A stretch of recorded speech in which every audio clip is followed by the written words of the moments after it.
എന്തോ ഒരു വാർത്ത കണ്ടിരുന്നല്ലോ. എന്താ അത്? ഛത്തീസ്ഗഡിലെ കാത്തോലിക്ക സഭയുടെ കീഴിലുള്ള നഴ്സിംഗ് കോളേജിലേക്ക് VHP മാർച്ച്.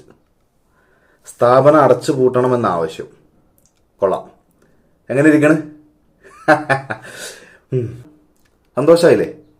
ക്രിസംഗികൾക്ക് സന്തോഷായില്ലേ? അതാണ്. പഴുത്തല വീഴുമ്പോൾ പച്ചല ചിരിച്ചിരുന്നു അല്ലേ? അതാണ്. പണി കിട്ടി തുടങ്ങും അവറാച്ച. നിങ്ങളെന്താ വിചാരിച്ച് RSSന്റെ ആജീവനാന്ത ശത്രുക്കളാണ് മുസ്ലിങ്ങളെന്നോ? അങ്ങനെയല്ല. RSSന്റെ ശത്രുക്കൾ മുസ്ലിങ്ങൾ മാത്രമല്ല, ക്രിസ്ത്യാനികളും RSSന്റെ ശത്രുക്കളാണ്.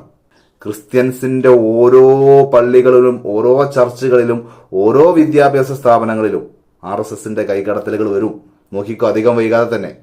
RSS മുസ്ലിങ്ങളെ കുറിച്ച് എന്തെങ്കിലും വിദ്വേഷ പ്രസ്താവനകൾ നടത്തുമ്പോൾ, മുസ്ലിങ്ങളുടെ ആരാധനാലയങ്ങള് പള്ളികള് ആക്രമിക്കുമ്പോൾ, വഖഫില് പുതിയ ഭേദഗതികൾ കൊണ്ടുവരുമ്പോൾ, സംഘികളുടെ ഒപ്പം കൂടിയിരുന്ന് അവർക്ക് വേണ്ടി ഇൻകിലാബ് വിളിച്ച് അങ്ങനെ തന്നെ എന്ന് പറയുമ്പോൾ ക്രിസംഗികളും മുസംഗികളും ഒക്കെ ഒരു കാര്യം ഓർത്തോ, അവർക്ക് പ്രത്യേകിച്ച് മുസ്ലിം വിരോധമൊന്നുമില്ല, എല്ലാവരോടും വിരോധം തന്നെയാണ്. അവർക്ക് ഹിന്ദുക്കളിൽ തന്നെ സവർണരല്ലാത്തവരൊക്കെ അവരെ ശത്രുക്കളാണ്.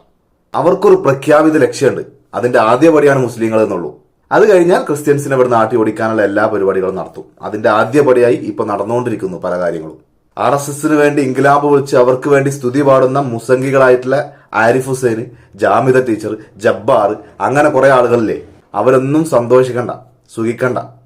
താൽക്കാലികമായിട്ടുള്ള രക്ഷപ്പെടൽ അവർക്കുണ്ടാവും.